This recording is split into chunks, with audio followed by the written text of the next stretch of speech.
ഞാൻ ഇന്നിവിടെ പറയാൻ പോകുന്നത് കുഞ്ഞനുറുമ്പും സുന്ദരിപ്രാവും ചങ്ങാതിമാരായ കഥയാണ്.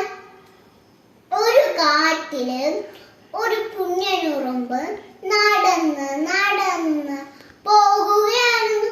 കുഞ്ഞനുറുമ്പ് ക്ഷീണിച്ചു. അപ്പോഴാണ് ഒരു കുളം കണ്ടത്. കുഞ്ഞനുറുമ്പ് ഓടിപ്പോയി. കുഞ്ഞനുറുമ്പ് കാല് തെറ്റി കുളത്തിലേക്ക് വീണു.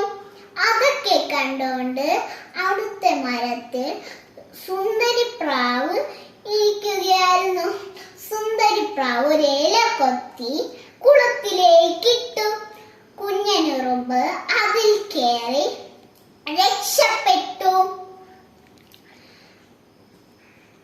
അവർ രണ്ടുപേരും കൂട്ടുകാരായി. അങ്ങനെ ഒരു ദിവസം ഒരു വേട്ടക്കാരൻ വന്നു. വേട്ടക്കാരൻ കാട്ടിലുള്ള മൃഗങ്ങളെ എല്ലാം വേട്ടയാടി ഒരു ദിവസം നമ്മുടെ സുന്ദരിപ്രാവിനെ കിട്ടി. അതൊക്കെ കണ്ടുകൊണ്ട്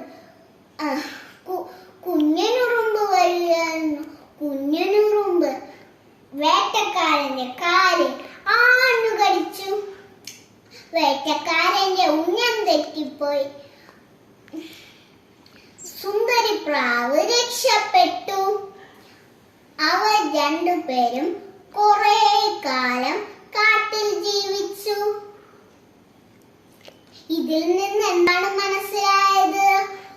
ഒരാൾക്ക് ഒരു നല്ല കാര്യം ചെയ്താൽ അത് നമുക്ക് ലഭിക്കും.